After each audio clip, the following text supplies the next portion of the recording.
এজন শিশু জন্ম পালে সোঁৱৰণী কুস্তি বনোৱাটো আমাৰ দৃষ্টিত অতি মাহাত্য আছে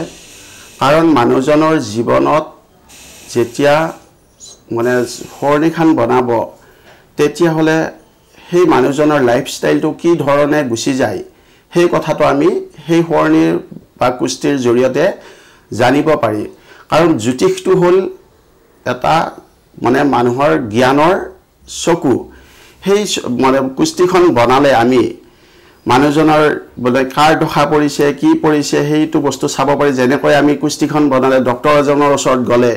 তেওঁলোকে এক্সআই পৰীক্ষা নকৰাই একো উত্তৰ দিব নোৱাৰা হৈ থাকে ঠিক তেনেকৈ সোঁৱৰণী বা কুস্তিখন বনালে মানুহজনৰ লাইফত কেতিয়া বাধা আহিব বাধাখিনি দূৰ কৰিবৰ কাৰণে কি কৰিব লাগে সেই কথাখিনি আমি সোঁৱৰণী কুস্তিৰ পৰাই আমি গম পাওঁ তাৰ পিছত যি মেডিচিন যেনেকৈ দিয়ে কোনোবা পূজাৰী বা জ্যোতিষী যাৰ ওচৰত নাযায় তেওঁলোকে চাই উঠি তেওঁলোকে সেই যিটো পৰামৰ্শ দিয়ে তাৰ পৰা তেওঁলোক উদ্ধাৰ হোৱা পথটো দেখুৱাই দিয়ে গতিকে সোঁৱৰণী কুস্তি বনোৱাটো অতি দৰকাৰী বস্তু আৰু নবনাকৈ চলিব পাৰি কিন্তু যেনেকৈ আমি যেনেকৈ চকু নাথাকিলে আমি যেনেকৈ দেখা নাপাওঁ পৃথিৱীখন ঠিক তেনেকৈ জ্যোতিষটো নহলে আমাৰ লাইফত কেনেকৈ আগবাঢ়িম কি পদ্ধতিৰে আগবাঢ়িম কোনটো বাটেৰে গলে আমাৰ লাইফষ্টাইলটো ভাল হ'ব উন্নত হ'ব সেই কথাটো গম পাবৰ কাৰণে মানুহৰ